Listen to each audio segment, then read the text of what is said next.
Discovery is the most important thing about what I do because the name of the method that I use is the Durig discovery method. I'm so excited. I can't tell you that you're going to be the happiest person in the world, but I'm going to be happy too because we're going to have an unforgettable experience.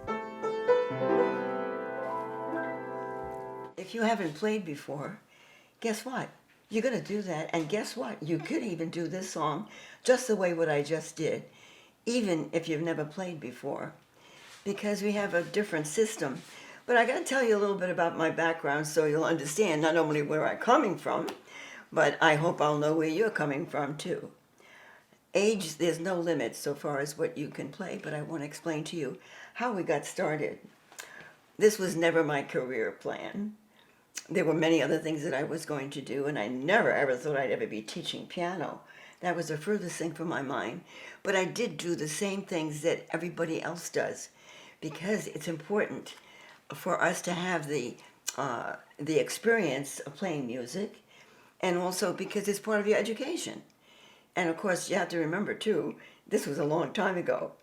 If you can imagine, it was in the 1920s when I was here. So I'm 93 years old.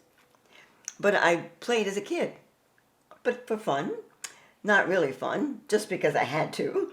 And I learned how to play only classical music. And after playing 7 years, it was great. However, I only played a few songs, I mean very nice ones, of course, 24-page kinds of things. However, I couldn't play a pop tune that sounded good. I couldn't play anything that my friends wanted. I couldn't play boogie woogie. I wanted to play boogie woogie, but my teacher said that's garbage. So he made a snob out of me. Okay, so when I was studying, it turned out that my mother, of course, was a pianist. And we had this lovely grand piano when we were living in New York, and it was just before the Depression. I used to crawl around on the floor, and I used to watch my mother because she would be playing on the piano. She had little hands, but she was marvelous.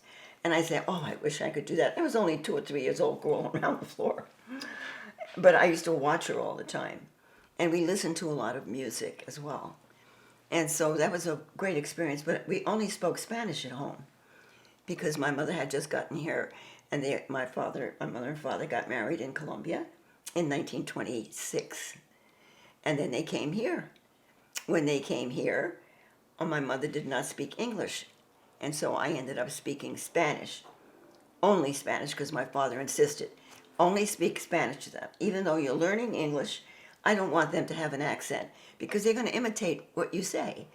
That's very important to the way I teach today, too, because that has a lot to do with languages. Music is a language. And so my experience that I had as a child, where I didn't speak anything but Spanish for 5 years until I went into school. And the day that I went into school, I started speaking English. I don't know how it happened, but you know, you look at somebody's face and you see them and they say, hi, hi. Then you say hello. And then they'll say something else and put their arm around you. It's a friend, you're talking to them, and they're speaking English, and you're just copying what you're hearing, because that's the way you learn a language too.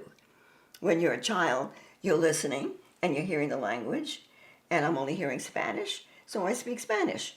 Now, if my mother spoke Chinese, I could not speak Spanish, but music is the same thing. So that was a great experience. When my mother and father were here, it was the Depression. So it was I was born in 1928. That's a long time ago. When I look back at the calendar and I think about it, I said, that's impossible, 1928. And it was a long time ago. I used to think the Civil War was like, oh, so old. Now I know that World War II is like that to most people. But anyway, it's kind of a funny feeling that you have, having been born in those years where there was a depression. I never knew that we didn't really have a lot of money anymore. It just didn't even occur to me. I mean, this was just life. This is how you lived it. And so my father was always helping people. If somebody had a problem, he would solve it for them. If I had a problem, he would solve it for me, because that's the way he was. So he was a wonderful example. And my mother, having spoken Spanish to me as a child, also taught me how to read and write in Spanish when I was 3 years old. I could write and I could speak in Spanish. I think about it today and I think, oh my God, I really did that? but I did. And it was a wonderful experience. But all of this was building up to what I was going to be doing in the future, which I had no idea what I was going to be doing. I knew that I wanted to have a family. I knew that I was a very family-oriented person. At one point, I wanted 12 children. You know, this is the way I was when I was growing up. And playing the piano was just part of the skills that you had to have and part of the study that you did. And I realized after, when I started teaching, that the reason my teacher did not teach me how to play rock music or how to play boogie woogie, he made a snob out of me. Because he told me, oh, that's just garbage. You know what I know now? He didn't know how to play it. That's why he couldn't teach it to me. And he didn't like it, and that's why he couldn't teach it to me. However, he's already dead and gone. You should never play. And I realized, why am I playing for the teacher? To please him? I'm the only one that has to get pleased. I'm the only one that really matters, but you don't think that way when you're starting. Okay, so anyway, I had a wonderful experience growing up because of my father. I had a wonderful experience because I belonged to several organizations, most of them to do with free enterprise. I was very active in the Junior Achievement Program, where you learn by doing and running a company. And of course, this was right up my father's alley too, because he was a businessman and he knew that to be successful, you've got to do the right thing, and you have to get out there and do the things you're supposed to do. But anyway, that was my experience when I was 14, 15, and 16 years old. And when I got out of that, I was going to go to the college, and I got a scholarship to Columbia University for journalism, because I was the editor of the National Magazine for Junior Achievement, and they gave the editor, a scholarship to a university, and it was Columbia University, for journalism. The thing is, that wasn't what I really wanted to do. I was an artist. I really wanted to do art. I was going to be a lawyer. I wanted to do communications. I had all these other things that I wanted to do. Journalism was the last thing, even though I was working, as an editor of a magazine, a little magazine that we had for Junior Achievement. But it was national, and I did interviews, so I had a lot of experience. I had a lot of experience in doing public speaking, because I had to present the Junior Achievement Program to many people, and I was on their National Speakers Corps. So I was giving speeches all over. Wonderful, wonderful experience. And now I was waiting to go to college, except it was right after World War II. And I was ready to go to college, and guess what? The veterans were coming home, because it was 1946 when I graduated from high school. And if you were a veteran, you had priority. So you couldn't get into the universities unless if there was a veteran waiting, you had to wait until the following year to get in. So I ended up, okay, I'm going to do something while I'm waiting around, and I ended up in retailing. And so I was selling, and everything that I did was, again, in a business way. And nobody could believe what I was able to do with my department. And they wanted me to be, you have to be in retail. You'd be the best buyer, you're the best salesman. And I said, no, but I'm not doing that. I'm going to school. I'm going to Fordham, and I'm going to be studying law. Why would you want to do that? And I said, I'll tell you why. Because that's my goal. That's what I want to do. No, you're supposed to be in retailing. Why are you not doing in retailing? It's interesting why you end up doing things that you didn't expect to do. I was always teaching. However, when you're always teaching, you don't know you're teaching. Do you know what I mean? Because I was teaching people how to sell. I was teaching people how to do everything, how to run a company, what you should do about advertising, what you should do about communicating, all those things. They were all tied in together. But I never thought of it that way, because I didn't think, I didn't think of myself that way. I was just going to go and study and do all those other things. So everything really leads up to my career in music. In 1946, I met my husband. He was a veteran. He was a Navy veteran. He went into the service when he was 18. I met him when he got out, the day that he got out, in a skating rink, because he used to skate, and I was skating, and I used to do all the dance steps. I was very, very, very good at dance skating, and it was roller skating, not the ice skating. And I taught everybody in the skating rink how to skate. I never thought I was doing it, but I was. And now my husband came along, but he wasn't my husband yet. And he was at the skating rink, because he used to be there before. And he looked all around the skating rink, and look for skates that looked expensive. And he figured, I think I'll try to skate with somebody that looks good from the bottom.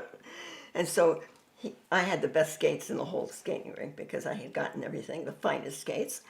And then he looked up at me and he said he couldn't believe that I had good skates, but I wasn't so bad looking either. And so he asked me to skate with him, and I did. And then I said, well, you want to do the advanced skating steps? He said, well, I don't know them. I said, I'll teach them to you. And so I showed him how to do some things, and we were able to do at least one of the advanced skating steps that first day that we were together. Well, anyway, we became very good girlfriend and boyfriend kind of thing. We never had any fights or arguments. We used to talk a lot and discuss things. And it was wonderful because we had our whole life planned. Okay, so anyway, after we got married, of course, we wanted to have a family.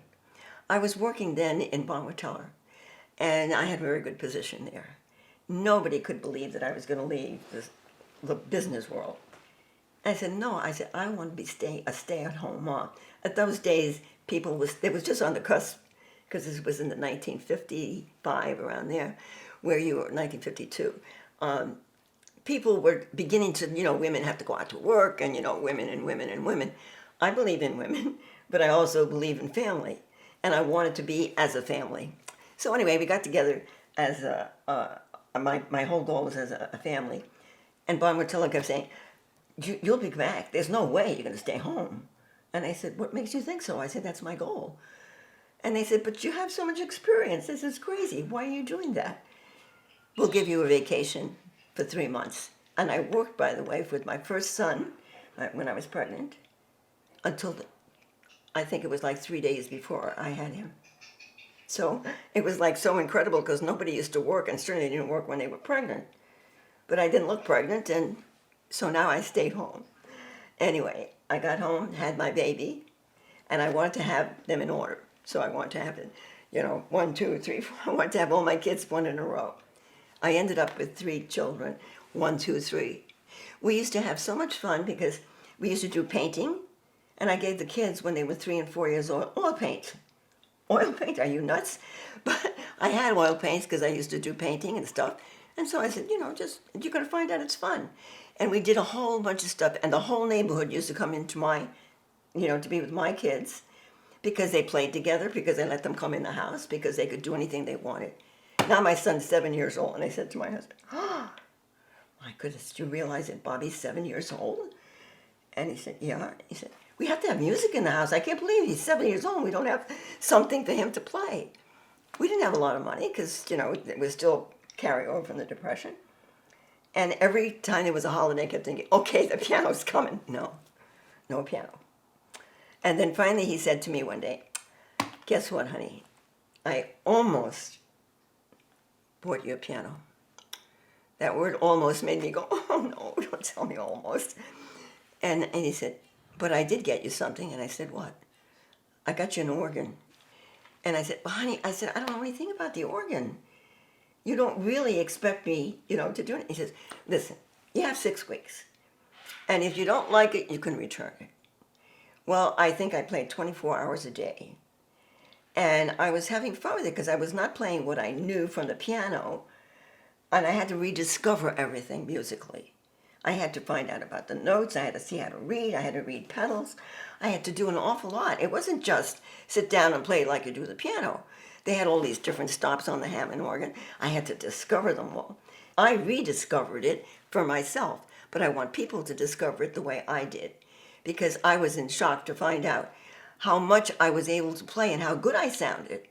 And somebody heard me play after I was playing 3 weeks. We had a club meeting of the Hammond Organ Club. And so I started to play, and I was playing, guess what? Latin music, Spanish music. And it's not written well. In other words, you have to really feel that music.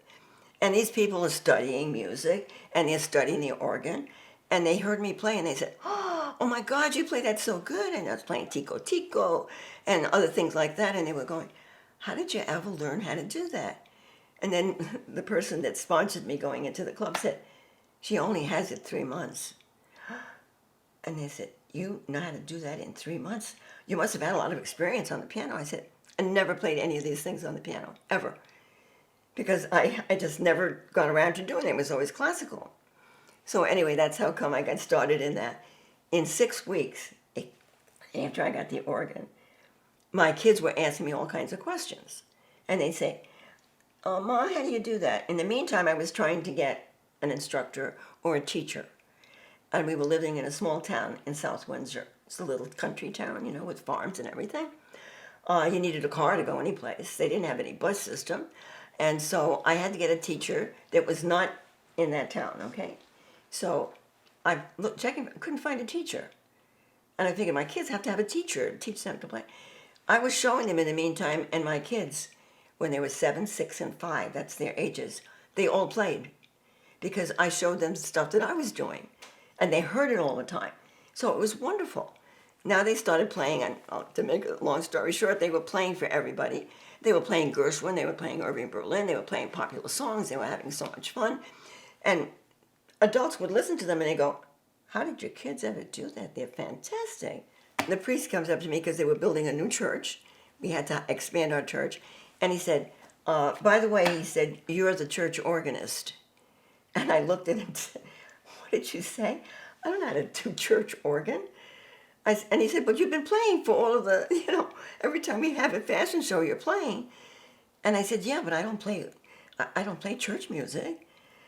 And besides, it was a bigger organ than the one that I had. I had a smaller organ. And so he said, "You're the church organist." And I said, "I can't do it." And he said, "Well, I have news for you. You are the church organist." They started playing different kinds of music in the Catholic Church. They were doing not as many hymns, and they had guitarists that were playing. And so I was very involved with that too. So it was much easier for me to get involved doing the church music because it was a combination of that. And so I was church organist for 10 years.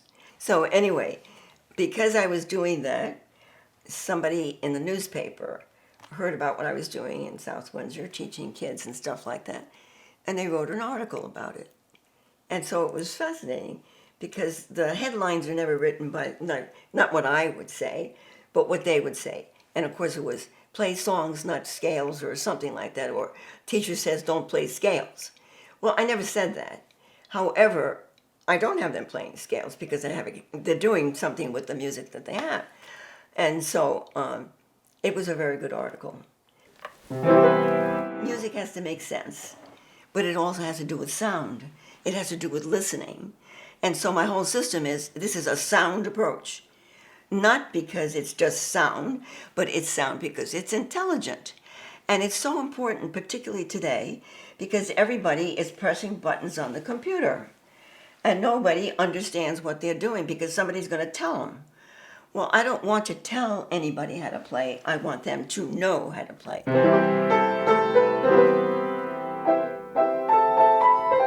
I could teach that to somebody who has never, ever played on the first lesson. They don't know how to read notes. They don't know any chords. And they're going to learn all of that within the first half hour. Because it's just as easy to understand if you're starting from the understanding of music. And we'll go into that a little bit later, but I just want to explain to you that the whole system is based on not what I'm discovering, but what you're discovering. The whole system is really based on what do you like? Oh, you want to play Beethoven's this, and oh, you want to play In the Mood, and you want to play this or that and the other thing, and you want to play Unforgettable. Maybe you want to play Misty. I don't know what you want to play, but I know you're not going to ask me for Merrily We Roll Along. And I know you're going to ask me to do Row, Row, Row Your Boat. And that's what's going to be in beginner books. So forget it. That's not what you're going to do. You're going to be doing what you want to play because you want to play it. You're going to learn it right away. You're going to understand much more about music than you can even imagine. And I'm not going to be your teacher. I'm going to be your coach. Because I'm going to coach you to understand yourself. To understand that, oh, geez, I'm 90 years old. I can't do it. Well, you have such experience in music. You've been listening to it all your life. And maybe you've never played, but now all of a sudden you say, hey, I don't care, I'm going to try. Yes, you can. Oh, but I'm only 5 years old. How can I possibly learn how to play? Well, you've been listening to music, and it isn't row, row, row your boat. It's other stuff that you're listening to. You can play whatever you want. You just tell me what it is. We're going to teach you to improvise. We're going to teach you to know and understand the notes. We're going to teach you because we're going to coach you, and I want to keep that in mind, that I'm really coaching them. I don't have to teach them because they're going to discover the music. They're going to find out, and they're going to go, oh my God, this is so easy, because they're noticing things, and they do the one thing that nobody ever tells you to do as a teacher. They're going to tell you, look at the music, and don't take your eyes off the music. You better just look at the music.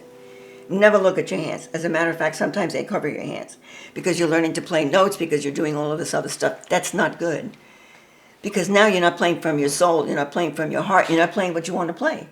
You want to play something difficult? Don't worry. All you have to do is want to.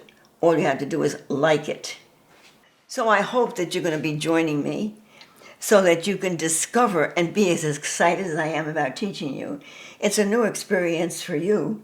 But guess what? It's a new experience for me to do this on YouTube. It's great what technology does, but the one thing that I wanted to contribute to really the technology is really understanding and thinking. Rather than don't push a button and it's going to do it, understand it so you can do it on your own, and now you have the tools to be able to do things. And it doesn't mean you can't use a computer or understand things technologically. It just means that you're going to be thinking, and you never forget what you discover yourself. So I hope you're going to discover me, and then I'll discover you, and maybe we can do a big subscription all about this wonderful method that I have, which is very different, and good luck.